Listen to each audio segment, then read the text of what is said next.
Hello friends, welcomes to office diary. இந்த வீடியோவில் நம்ம மஷ்ரூம் பிரியாணி எப்படி செய்யறதுன்னு தான் பார்க்க போகிறோம். அதுக்கு முன்னாடி நீங்கள் நம்ம சேனலை சப்ஸ்கிரைப் பண்ணலைன்னா சப்ஸ்கிரைப் பண்ணிக்கோங்க. கூடவே இருக்கிற பெல் ஐக்கானை கிளிக் பண்ணி வச்சுக்கோங்க.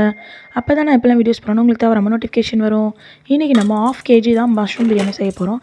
அதுக்கு ஒரு பாத்திரத்தை வச்சு சூடு பண்ணிவிட்டு தேவையான அளவு எண்ணெய் சேர்த்துக்கலாம். எண்ணெய் நல்லா சூடானதும் 2 பட்டை, 4 ஏலக்காய், 4 கிராம்பு, 1 ஸ்டார் அனைஸ் சேர்த்து நல்லா வறுத்துக்கலாம். மஷ்ரூம் பிரியாணிக்கு நல்லா வாசனையான பொருட்கள் சேர்த்தா தான் நல்லாயிருக்கும். மீட்லாம் போட்டு செஞ்சோம்னா அதுலேயே ஃபேட் ரிலீஸ் ஆகும். நம்ம எண்ணெய் கம்மியாக ஊற்றலாம். மஷ்ரூம் தான் நம்ம போடுறோம், அதனால் எண்ணெய் கொஞ்சம் அதிகமாகவே சேர்க்கணும். 1 டீஸ்பூன் சோம்பு சேர்த்துக்கிறேன். 3 மீடியம் சைஸ் வெங்காயம் கட் பண்ணதை சேர்த்து நல்லா வதக்கிக்கலாம். வெங்காயம் நல்லா கண்ணாடி பதம் வர வரைக்கும் நம்ம வதக்கிக்கலாம். மஷ்ரூம் சீக்கிரம் ஜீரணமாகக்கூடியது தான். அது மட்டும் இல்லை, வளர்கிற குழந்தைங்களுக்கு தேவையான எண்ணற்ற சத்துக்கள் இருக்குது. புரோட்டீன், ஃபைபர், அமினோ ஆசிட்ஸ்ன்னு ஏகப்பட்ட சத்து இருக்குது. இருதய நோயாளிகளுக்கு, சர்க்கரை நோயாளிகளுக்கு எல்லாருக்குமே நல்லது. இப்போ நல்லா கண்ணாடி பதம் வந்துடுச்சு. இந்த சமயத்தில் கொஞ்சமாக உப்பு சேர்த்தும் நல்லா வதக்கிக்கலாம். இப்போ 4 பச்சை மிளகாவை சேர்த்துக்கிறேன். 2 டீஸ்பூன் இஞ்சி பூண்டு விழுது சேர்த்துக்கிறேன்.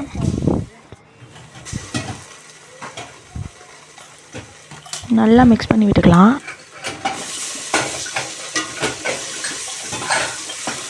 இப்போ 1 கைப்பிடி அளவு புதினா, 1 கைப்பிடி அளவு மல்லித்தழை சேர்த்துக்கிறேன். இது நல்ல ஒரு வாசனை கொடுக்கும்.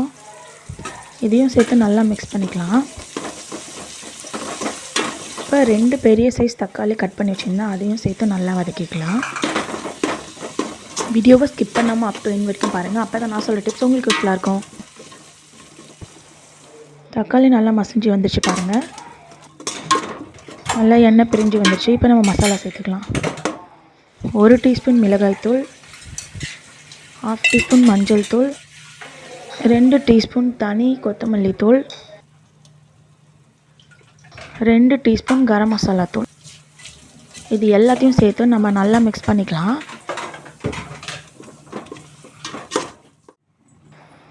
மஷ்ரூம் பிரியாணிக்கெலாம் பெப்பர் காரம் இருந்தால் ரொம்ப நல்லாயிருக்கும். அதுக்காக 1 டீஸ்பூன் மிளகுத்தூள் சேர்த்துக்கிறேன். இதையும் சேர்த்து நல்லா மிக்ஸ் பண்ணிவிட்டு 50 ml அளவுக்கு தயிர் சேர்த்துக்கிறேன். ரொம்பவே ஸ்பைசியாக புளிப்போட ரொம்ப நல்லாயிருக்கும். இப்போ நான் க்ளீன் பண்ணி எடுத்து வச்சுருந்த மஷ்ரூம் 1 கப் இது கூட சேர்த்து நல்லா மிக்ஸ் பண்ணிக்கிறேன்.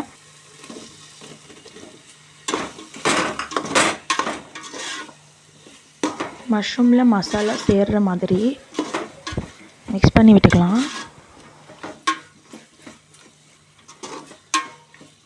இப்போ நம்ம மஷ்ரூம் தேவையான அளவு உப்பு சேர்த்துக்கலாம். மஷ்ரூம் வேகிறதுக்காக ஒரு 1/4 கப் அளவுக்கு தண்ணி சேர்த்து நல்லா மிக்ஸ் பண்ணிவிட்டு இதை ஒரு 5 to 7 மினிட்ஸ்க்கு மூடி போட்டு வேக வச்சிடலாம். மஷ்ரூம் தான் சீக்கிரம் வெந்துடும்.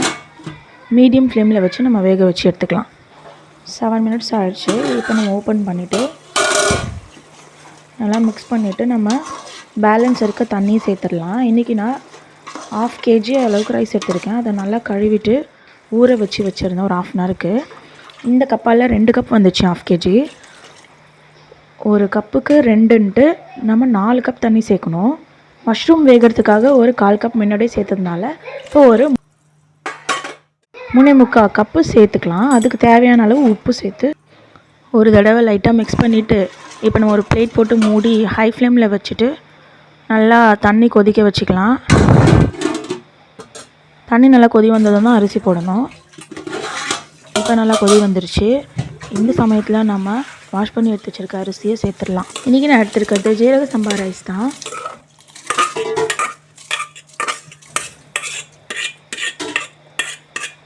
இப்போ நம்ம சேர்த்துட்டு ஒரு தடவை நல்லா மிக்ஸ் பண்ணிவிட்டு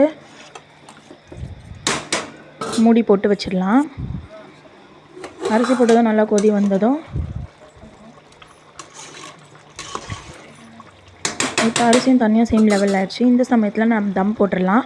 லோ ஃப்ளேமில் ஒரு 20 மினிட்ஸ்க்கு தம் வச்சிடலாம். மேலே கொஞ்சம் வெயிட் வச்சுட்டு அவ்வளோதான். 20 மினிட்ஸ் ஆகிடுச்சு. இப்போ நம்ம திறந்து பார்த்துடலாம். அவ்வளோதான் ஃப்ரெண்ட்ஸ், சூப்பரான ரொம்பவே ஹெல்த்தியான மஷ்ரூம் பிரியாணி ரெடி ஆகிடுச்சு. நீங்களும் கண்டிப்பாக இதை ட்ரை பண்ணி பாருங்கள். எப்படி இருந்துச்சுன்னு எனக்கு கமெண்ட்டில் சொல்லுங்கள். அப்படியே சாப்பிட்லாம். நான் தட்டில் போட்டு எடுத்துகிட்டு வந்துட்டேன். இதுக்கு சைட் டிஷ்ஷாக இன்றைக்கி நாங்கள் இந்த ரெசிபியோட லிங்க் நான் டிஸ்கிரிப்ஷனில் கொடுக்குறேன், செக் பண்ணி பாருங்கள்.